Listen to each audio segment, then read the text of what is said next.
खुलुमबाय लोगोफोर, गोजोन फुंबिलि बयनिसिमबो। नोंथांमोनखौ गोदान भिडिअ'आव आरो फिन खेबसेबाव बयखौबो बरायनाय बावहरग्रोनाय जाबाय।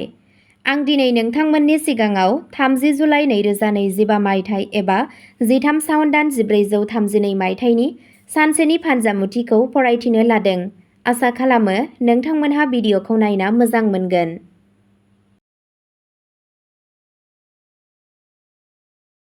मेष राशि, दिनैनि साना नोंथांनि थाखाय मोजां सोलायनाय लाबोगोन। फालांगियाव गोदान बिथांखिफोरा जाफुंसारनाय लाबोगोन आरो थालांनाय रां मोन्नायनि खाबु दं। जायफोरा साख्रि मावगासिनो दं बिसोरो लोगोफोरनिफ्राय आबुं हेफाजाब मोनगोन। गोजाम गोरोन्थि बुजिलायनाया सासे लोगोजों सुस्रांजागोन। राङारि बिथिङा गोख्रों थागोन नाथाय नाङै खरसाफोरखौ एंगार।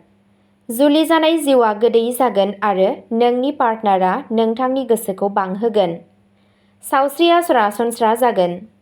बेलासियाव नखरजों सम हगारनाया नोंथांनि गोसोखौ गोजौआव लाखिगोन। नोंथांनि दिनैनि खाफालगोनां दिगा जादों साहा, खाफालगोनां अनजिमाया जादों 8 आरो खाफालगोनां गाबआ जादों गोथां गाब। वृषभ राशि, दिनै नोंथाङा गावनि गोब्राब नाजानाय आरो फोथायनायजों मोनफ्रोमबो थासारिखौ सामलायनो हागोन। नोंथाङा खामानिनि जायगायाव बैसोगोराफोरनिफ्राय मदद मोनगोन। मोनसे गोजाम सानथांखिया जोबनायाव जाफुंसारगोन। जुदि नोंथाङा गोदान गारि बायनो सानदोंब्ला अब्ला साना मोजां। मोजां मोनलायनायनि सोमोन्दोआ गोख्रोंसिन जागोन। फरायसाफोरा गावसोरनि फरायनायाव मोनसे गोदान दिथा मोनगोन। बिजिरसालिनि आयदाफोराव नोंथाङा मोजां खौरां मोननो हागौ। गावनि सावस्रिनि बागै सांग्रां था आरो मोनसे रेजें आरो समानथि आदार जा। नोंथांनि दिनैनि खाफालगोनां दिगा जादों सानजा, खाफालगोनां अनजिमाया जादों 4 आरो खाफालगोनां गाबआ जादों गोथां गाब। मिथुन राशि, दिनैनि साना मोनफुंनायफोरजों बुंफबगोन। फालांगियारिफोरा मासि जौगानाय एबा ब'नासनिफ्राय मुलाम्फा जानो हागौ। फालांगियारिफोरा मोनसे गोदान रादाय मोन्नायनि जाथावना दं। नखराव गोथार जाथायफोरनि सायाव सावरायनाय जागोन। दिनै नोंथांनि बिबुंथिआ गोदै जागोन आरो सुबुंफोरा नोंथांनि सानस्रिफोरजों गोहोम खोख्लैगोन। नोंथाङा सासे लोगोनिफ्राय राङारि हेफाजाब मोननो हागौ। नोंनि जिउ लोगोरिजों सोमोन्दोआ गोख्रों जागोन। दावबायनायनि खाबुफोर दं जाय मुलाम्फा गोनां जागोन। नोंथांनि दिनैनि खाफालगोनां दिगा जादों सोनाब, खाफालगोनां अनजिमाया जादों 6 आरो खाफालगोनां गाबआ जादों गलापि गाब। कर्क राशि, दिनै नोंथांनि गोसोआ फोथायथि आरो गोहोजों बुंफबगोन। नोंथाङा मावख'आव मोनसे गोनां बिबान मोननो हागौ। गोजाम थालांनाय हाबाफोरा आबुं जागोन आरो जाफुंसारनाया नोंथांनो गोजोननाय लाबोगोन।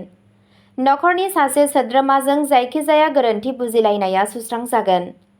नोंथांनि बिमा-बिफानि बोर नोंथांनो मोजां गोहो होगोन।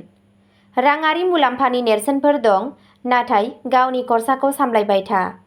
नोंथांनि सावस्रिया साबसिन जागोन। बेलासियाव नोंथाङा बबेबा धोरोमारि एबा समाजारि हाबाफारियाव बाहागो लानो हागौ। नोंथांनि दिनैनि खाफालगोनां दिगा जादों खोला, खाफालगोनां अनजिमाया जादों 9 आरो खाफालगोनां गाबआ जादों गुफुर गाब। सिंह राशि, दिनैनि साना नोंथांनि थाखाय मोजां जागोन। फालांगियाव हरखाब मुलाम्फा जानो हागौ। नोंथाङा नोंथांनि खामानिनि जायगायाव बाख्नायनाय मोनगोन। दिनैनो नोंथांनि सानस्रिफोरखौ फोरमायनायनि थार सम। नखरजों सम बारहोनाया गोसोखांथाव जागोन। हाबा जायै सुबुंफोरनि थाखाय मोजां सोमोन्दो फैनो हागौ। नोंथाङा सोरबा गोजाम लोगोखौ लोगो हमनो हागौ। फरायसाफोरा गावसोरनि फरायनायाव जाफुंसारनायनि नेरसोन नुगोन। सावस्रिया सरासनस्रा जागोन नाथाय नोंथाङा बांद्राय खामानि मावनायनिफ्राय मेंनाय मोननो हागौ। नोंथांनि दिनैनि खाफालगोनां दिगा जादों साहा, खाफालगोनां अनजिमाया जादों 3 आरो खाफालगोनां गाबआ जादों सना गाब। कन्या राशि, दिनैनि साना खामानियाव मोनसे दिहुनथायारि सान जागोन। नोंथाङा मोनसे गोदान मावथांखि लानो खाबु मोननो हागौ। रांखान्थियारि महरै साना मोजां जागोन आरो हरखाबै राङारि मुलाम्फा जानो हागौ। मावख'आव नोंथांनि सुबुरुनफोरखौ बाख्नायनाय जागोन। फरायसाफोरा गावसोरनि गोब्राब नाजानायजों गोरोबनानै फिथाय मोनगोन। सासे आलासिया न'आव फैनो हागौ जाय आबहावाखौ गोजोन खालामनो हागौ। रमान्टिक सोमोन्दोआ गोख्रों जागोन। दिनै जायखिजाया थिरांथा लानायनि सिगां मोजाङै सान। नोंथांनि दिनैनि खाफाल गोनां दिगा जादों सानजा, खाफाल गोनां अनजिमाया जादों 5 आरो खाफाल गोनां गाबा जादों फान्थाव गाब। तुला राशि, दिनैनि साना नोंथांनि थाखाय मोनसे गलाय-गथाय सान जागोन। फालांगियाव सांग्रांथिनि गोनांथि दं। खामानिनि जायगायाव एसे नारसिननाय जानो हागौ, नाथाय नोंथाङा साननि जोबनायथिं सुखु मोनगोन। नखरनि सासे सोद्रोमानि सावस्रिखौ लानानै जिंगा जानो हागौ। बेयो नोंथांनि जिउ लोगोरिजों गोरोन्थि बुजिलायनायखौ फोजोबनायनि थि सम। दानि थाखाय रां थिसननायजों सोमोन्दो गोनां थिरांथाफोरखौ दोनथ'। सासे खाथि लोगोनिफ्राय मदद मोननायनि आसा दं। गावनि गोसोखौ सिरि लाखिनो थाखाय ध्यान एबा यगा खालाम। नोंथांनि दिनैनि खाफाल गोनां दिगा जादों सोनाब, खाफाल गोनां अनजिमाया जादों 7 आरो खाफाल गोनां गाबा जादों रुपा गाब। वृश्चिक राशि, दिनै नोंथाङा नोंथांनि गावखौ फोथायनाय आरो थिरांथा लानो हानाय गोहोखौ बांनाय मोन्दांथि मोनगोन। फालांगियारिफोरा सानस्लाबै मुलाम्फाजों मोगा-मोगि जानो हागौ। साख्रियाव मासि जौगानायनि खौरां फैनो हागौ। नखरारि आबहावाया गोजोनथाव थागोन। नोंथाङा सासे गोदान लोगो बानायनो हागौ जाय इयुनाव नोंथांनि थाखाय हेफाजाब होगोन। हाबा जायै सुबुंफोरा हाबानि थांखि मोननो हागौ। सावस्रिया सरासनस्रा जागोन, नाथाय बायजोआव जानायनिफ्राय गोजानाव था। नोंथांनि दिनैनि खाफाल गोनां दिगा जादों खोला, खाफाल गोनां अनजिमाया जादों 2 आरो खाफाल गोनां गाबा जादों गोजा गाब। धनु राशि, दिनै नोंथांनि साना रंजानायजों बुंफबगोन। नोंथाङा मोनसे गोजाम थाबथानाय खामानियाव जाफुंसारगोन। मावख'आव नोंथांनि खामानिखौ बाख्नायनाय जागोन। नोंथाङा सासे गागि मावख'गिरिनिफ्राय मदद मोनगोन। रांखान्थियारि आयदाफोरनि थाखाय साना मोजां जागोन।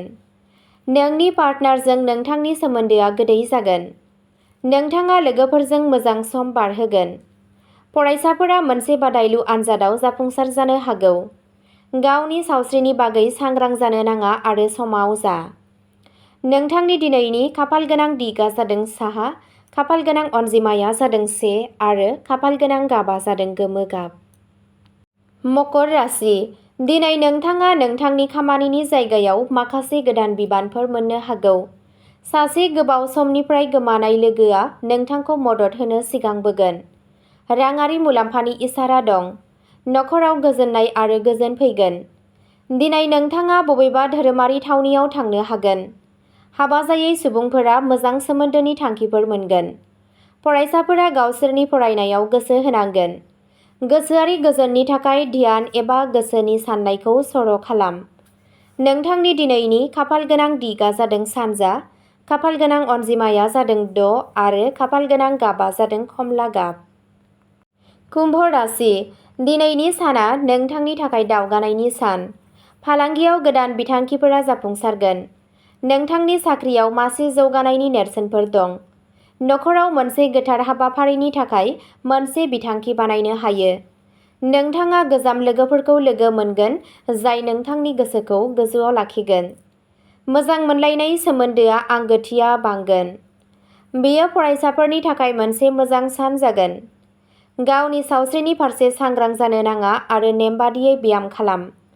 नोंथांनि दिनैनि खाफाल गोनां दिगा जादों खोला, खाफाल गोनां अनजिमाया जादों 8 आरो खाफाल गोनां गाबा जादों गोथां गाब।